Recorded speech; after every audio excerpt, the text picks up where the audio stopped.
You've been to Gweedore in Donegal? Aye.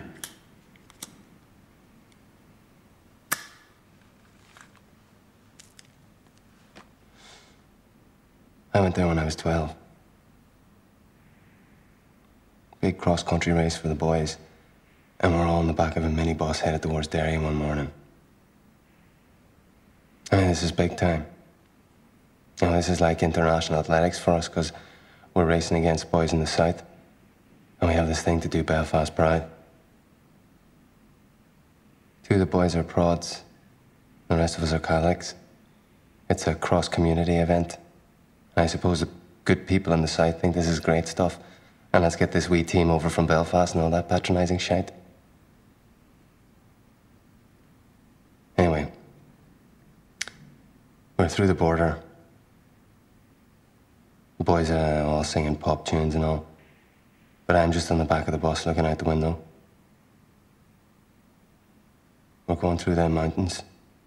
You know where Mount Errigal is and everything? It's a beautiful sight, Dom. Donegal has to be the most beautiful place in Ireland, I reckon. Aye.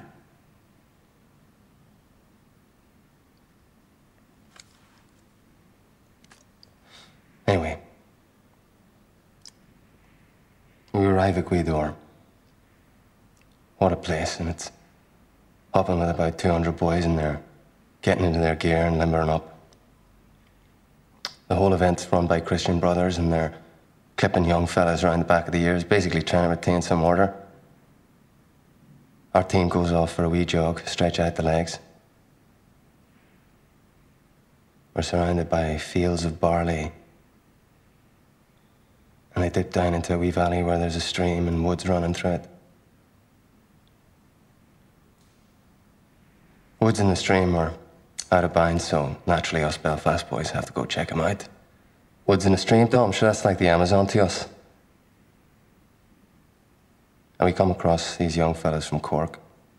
There's some banter about our accents, but they could barely talk. We couldn't understand a word they were saying. You get the idea that they're lording it over us a bit, you know? Looking down on us. I'm sensing it anyway. We're running along, and we come up with this idea to go down to the stream and check it out for fish. So we're down by the river, Dom, stream. There's half a foot of water in there. Little silver fish, but non-substantial. Till one of their boys calls us further down. Lying in the water is a wee foal. 4 or 5 days old. He's all skin and bone, a grey colour. And he's got flecks of blood in his coat, because he's cut himself up really badly on the sharp rocks. We're standing over him and you can see his back leg snapped. And he's breathing. He's alive, but just about. So this big conversation gets started up between the boys who suddenly reckon themselves the leaders. They're deliberating as what we should do. Someone says drop a rock in his head, but I'm looking in their faces and I can see they're either scared stiff or clueless. It's all bravado. And this fool on the ground, in real pain. All this chit-chat going on, going nowhere. Next thing, one of the priests sees us, sees the fool, tells us not to move and we're done for. I mean, we're really done for.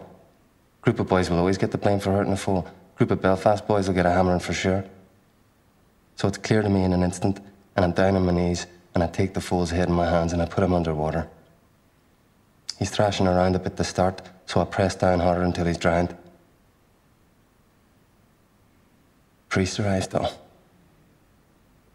He's grabbing me by the hair, dragging me through the woods, promising me a proper hiding. But I knew I did the right thing by that wee fool. And I could take the punishment for all our boys. I had the respect of them other boys now, and I knew that.